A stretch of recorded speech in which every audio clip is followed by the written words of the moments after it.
Good afternoon, everyone.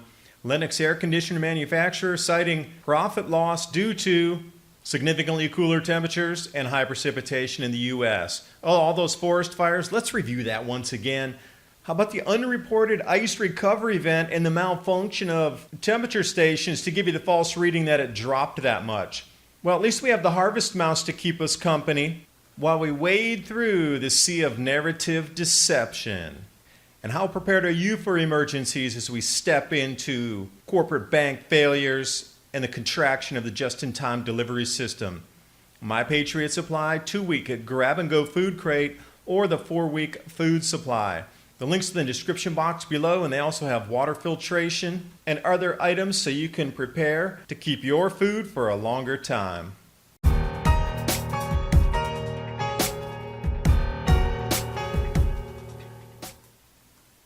Starting off here, Armstrong Economics off of CNBC, the Lennox air conditioner manufacturer cites colder temperatures for the decline in sales.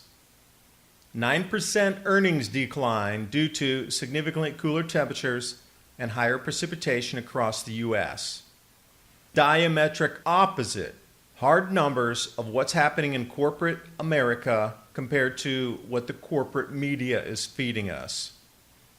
They also talk about the number of cooling degree days, which Christian at Ice Age Farmer has an interactive county by county, state by state portal, so you can also see how much this is affecting agriculture. If it's affecting earnings at a Fortune 500 company, what's it doing with our agriculture?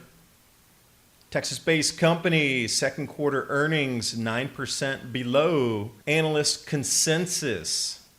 Now, this is going to affect the revenue growth for 2019, and of course, quickly following a drop in the share price there, 3.3% down.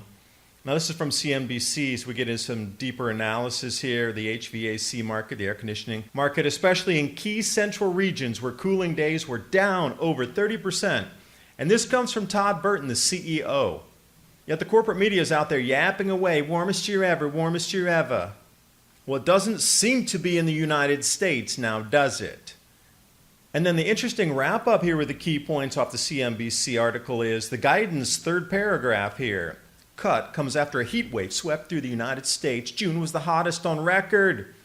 And they even put Gavin Schmidt's tweet down here. And I said, GISS, let me see what Dr. Roy Spencer has. Now you see on the right side here, the GISS temperature data set is just screaming northward. No break, no pullback. And then we come over here to the University of Alabama Huntsville data set, and you see something very different.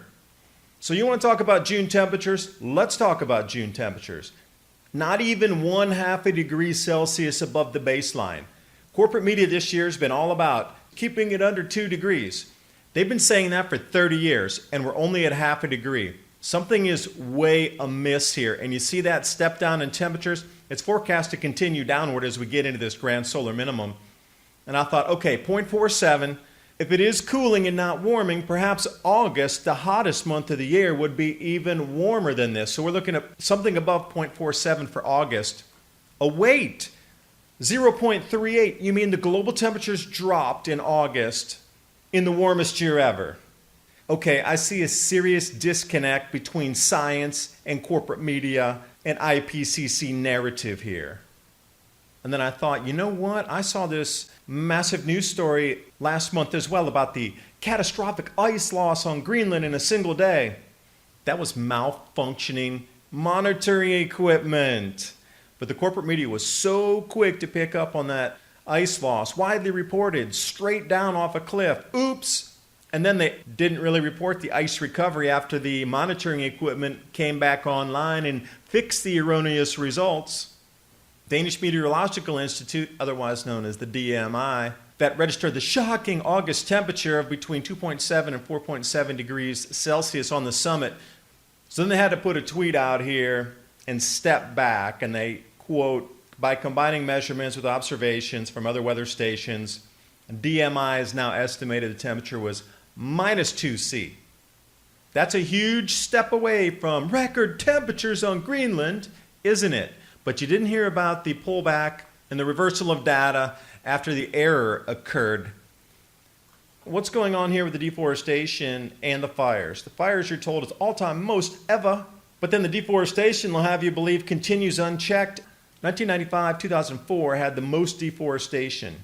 Step forward to 2019, deforestation is kind of at the lowest level since 1988, and the fires are right in sync with that.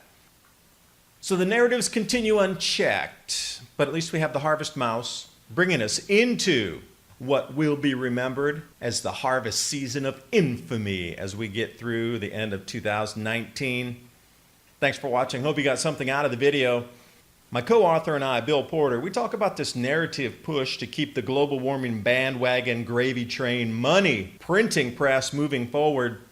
Even if it does cool, they're not going to tell you because their funding will dry up. We talk about this in Climate Revolution, how you can prepare for the changes, although the corporate media is not going to tell you about these changes, but they're here, they're intensifying, and then next year is a whole different animal in intensity.